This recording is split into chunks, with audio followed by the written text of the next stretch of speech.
Shalom Bapak Ibu dan Saudaraku yang dikasihi Tuhan Yesus Kristus. Shalom, shalom, shalom. Puji Tuhan. Hari ini kita disapa oleh kebenaran firman Tuhan dalam program Resiran yang terambil dari Lukas pasal 10 ayat yang ke-28 demikian.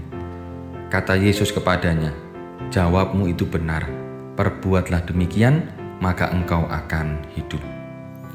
Saudaraku yang dikasihi Tuhan, Bapak Ibu tahu kan, bel belum pas disebut sebagai bel apabila tidak berbunyi. Namun ketika terdengar suara tet, tet, tet, orang-orang berkata, "Hore, bel sudah berbunyi." Banyak orang baru menyadari adanya bel ketika bel itu bersuara. Demikian pula dengan kasih. Kasih juga belum dapat dikatakan sebagai kasih manakala belum dipraktekkan dalam tindakan. Kasih yang terhenti dalam pikiran atau pembicaraan juga belum dapat disebut sebagai kasih. Tuhan Yesus berkata kepada orang Taurat yang hafal akan firman Tuhan, "Jawabmu itu benar, perbuatlah demikian maka engkau akan hidup." Lukas 10 ayat 28.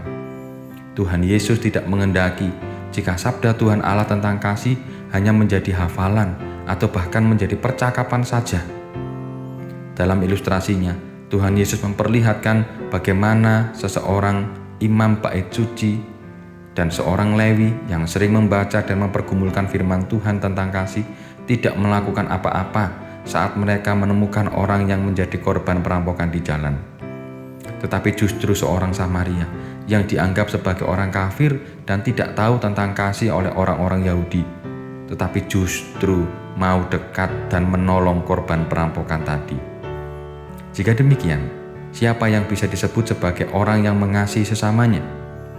Apakah orang yang tahu dan sering berbicara tentang kasih? Ataukah orang yang dianggap tidak tahu tentang kasih, namun mau melakukan kasih itu kepada mereka yang membutuhkan? Tentu, saudaraku, kita harus tahu tentang kasih. Tetapi kasih itu tidak hanya dibicarakan saja, tetapi kasih itu juga wajib kita praktekkan dalam hidup keseharian kita.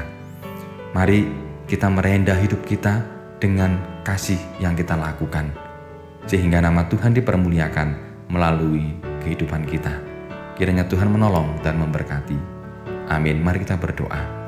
Tuhan Yesus, tolonglah kami agar kami mampu melakukan firman-Mu, yaitu menyatakan kasih dalam kehidupan kami hari lepas hari. Terima kasih Tuhan Yesus. Di dalam nama Tuhan Yesus Kristus kami berdoa. Amin.